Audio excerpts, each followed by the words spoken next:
Hello, good morning. Welcome to Mega News, AT6 News live from our studios on the 10th Avenue Extension, Great Estate, Nungwa, Adugon. My name is El Samuels. Let's take a look at the headlines.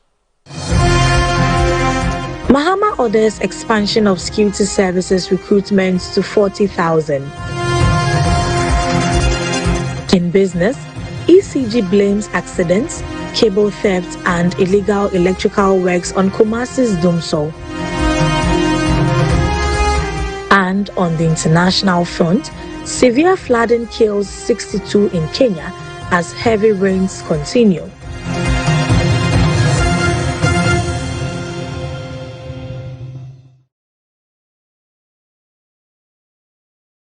Two people have been confirmed dead following a helicopter crash in Tema on Monday, March 16, 2025.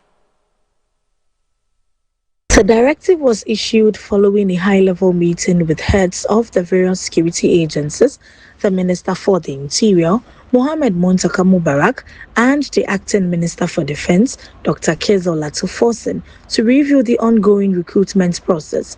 According to a statement issued on Monday, March 16, the President was briefed on the progress of the exercise before instructing that the number of men and women to be recruited into the services be significantly increased to strengthen the country's security architecture.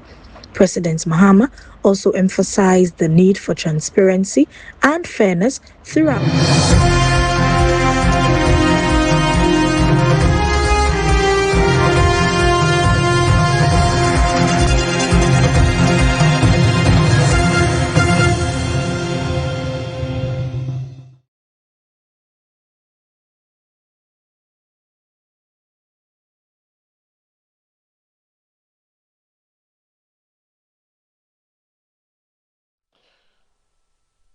Welcome back into the studios. Are you still live up from our studios here on the 10th Avenue Extension? Two people have been confirmed dead following a helicopter crash in Tema on Monday, March 16, 2026. Updates from the scene indicate that police and fire officers have retrieved two charred bodies from the wreckage. In a statement, the Ghana Civil Aviation Authority, GCAA, confirmed that the aircraft involved in the incident was a microlight with registration number 9G-ADV. According to the authority, the aircraft had been flying from Ho to Accra and was expected to arrive at about 15:20 The GCAA added that the last radio contact with the aircraft was recorded at 14:18. The Aviation Authority further confirmed that there were two persons on board the aircraft at the time of the crash. Authorities are expected to commence investigations to determine the cause of the incident. The President, John Dramani Mahama, has directed an expansion in security across the country's service, increasing the intake target from 20,000 to 40,000 personnel over the next 4 years. The directive was issued following a high-level meeting with heads of the various security agencies, the Minister for the Interior, Mohammed Muntaka Mubarak, and the Acting Minister for Defense, Dr. Kezo Latufosin, to review the ongoing recruitment process. According to a statement issued on Monday, March 16, the President was briefed on the progress of the exercise before instructing that the number of men and women to be recruited into the services be significantly increased to strengthen the country's security architecture. President Mahama also emphasized the need for transparency and fairness throughout the security process, urging the leadership of the security agencies to ensure that qualified applicants are given equal opportunity. The meeting brought together key officials within the national security structure, including the Chief of Staff, Julius Debra, the Secretary to the President, the Senior Presidential Advisor on Governmental Affairs, and the National Security Coordinator.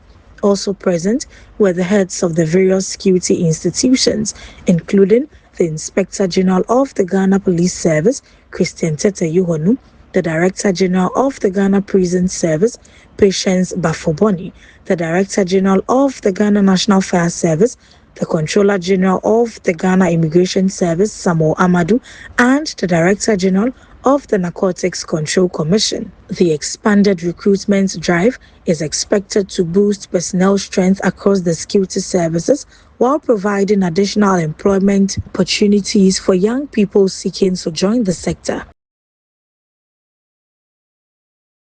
Former national chairman of the New Patriotic Party, Mr. Freddie Blay, has been remanded by the Recruitment Circuit Court in custody and is expected to reappear before the court on the 9th of April 2026 in alleged demolition dispute at Kitiasi. Blay was handed over to the Recruitment police by officers in Accra after a warrant issued for his arrest was executed on Monday, March 16, 2026. The case relates to an alleged demolition order said to have been given by the former NPP chairman for a house under construction on a parcel of land at Kitasi. The landowner reportedly filed a complaint with the police, which led to an invitation for Blay to assist with investigations. He is alleged to have failed to honor the invitation. Charges were later filed against him, but he did not appear in court on the scheduled arraignment date in April 2025. The court subsequently issued a warrant for his arrest, which was executed on Monday. Sources close to Blay say he was unaware of the warrant before his arrest. They claim the dispute concerns land he purchased in 1994, which later became the subject of litigation.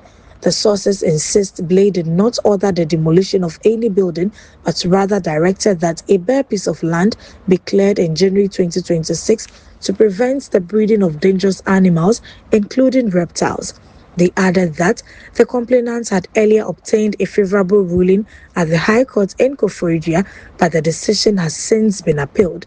According to the sources, attempts to serve the complainants with processes related to the appeal were unsuccessful. They further maintained that aside from the ongoing appeal, Blay was unaware of any other court proceedings against him until the arrest warrant was executed. In business, the Electricity Company of Ghana has dismissed fear of a return to doomsday despite frequent power outages reported in parts of the Greater Kumasi in the Ashanti region. According to the power distributor, the outages are largely caused by vehicles crashing into electricity poles, persistent cable theft, and interference from unlicensed electricians. In recent weeks, residents and businesses across parts of Greater Kumasi have complained about unstable power supply, raising concerns about a possible return of the power crisis. Speaking in an interview, however, Ashanti Regional Public Relations Officer of ECG, Benjamin Obin, has insisted the outages are not due to power generation challenges. He explained that the region has an adequate power supply from existing generation sources, including the Ameri power plant, stressing that engineers are working to resolve faults caused by damaged cables and networks. Activities of third-party electricians are contributing to some of the power outages we are seeing in the region. Sometimes, some of the customers engage the services of third-party electricians when the power goes off. Some also engage electricians to install street lights without the knowledge of ECG, he said. Benjamin Obin also cautioned the public against engaging third-party electricians, warning that unauthorized work on ECG installations often leads to network faults, low voltage, and power supply interruptions. We want our customers to know that the cables, poles, transmitters, and conductors belong to ECG, and only ECG engineers are required to work on the network, he warned. Meanwhile, residents and businesses affected by the outages are calling on ECG to urgently resolve the issue. During a visit to the tailoring shop of Abubakar Mokanye at Asokwa, for instance, he and his workers were sitting idle because power had been off since morning. Mr. Mokanye says the outages have become frequent over the past 2 weeks, affecting productivity and causing him to lose customers. He appealed to ECG to put measures in place to stabilize the power supply and reduce the impact on businesses and households. On the international front, at least 62 people have died in Kenya over the past weeks after heavy rains caused widespread flooding, the authorities says. The previous death toll released a week ago was 42. Overnight, 11 people were rescued after a minibus taxi, known locally as Matatu, got stuck as water rose in the capital Nairobi, according to the Kenya Red Cross, while 2 children were saved from a flooded house. The heavy rainfall over the past week has triggered flash floods. Rivers have burst their banks, flooding homes and damaging roads, power and water lines.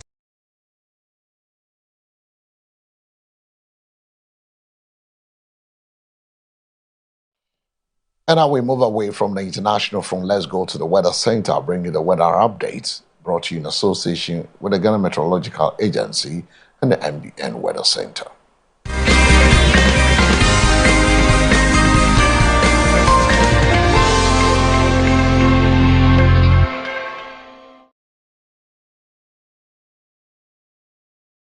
And now the weather and its update. A summary of the weather. Mostly cloudy weather is expected for most parts of the coastline and inland areas during the early hours of this morning amidst mist conditions over the coast, forest and mountainous region. Mostly sunny conditions will prevail across the country during the afternoon hours, with the likelihood of a localized thunderstorms or rain over parts of the coastline, middle and transition sectors. From late afternoon this evening, slightly hazy condition will affect the extreme portions of the northern sector throughout the forecast period. Now we take a look at the temperatures for the next 24 hours. The coast will have a minimum of 24 degrees and a maximum of 33 degrees. Forest, a minimum of 23 degrees, a maximum of 35 degrees. Transition, minimum 22 degrees, maximum 38 degrees. Northern, minimum 26 degrees, maximum 41 degrees. And that does it for this morning weather update brought to you in association with Accra Meteorological Agency and MBN Weather Center. Before we take a leave of you, let's take a second look at the stories making headlines. Mahama orders expansion of security services recruitment to 40,000. In business, ECG blames accidents, cable theft and illegal electrical works on Kumasi's Dumso. And on the international front, severe flooding kills 62 in Kenya as heavy rains continue.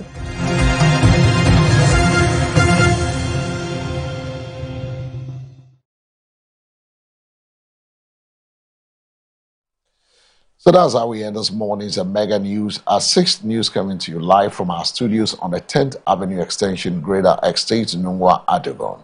The news was also live on our social media handle MBN360, Facebook, X, and also YouTube. My name is El Samuels. Up next is a sports update.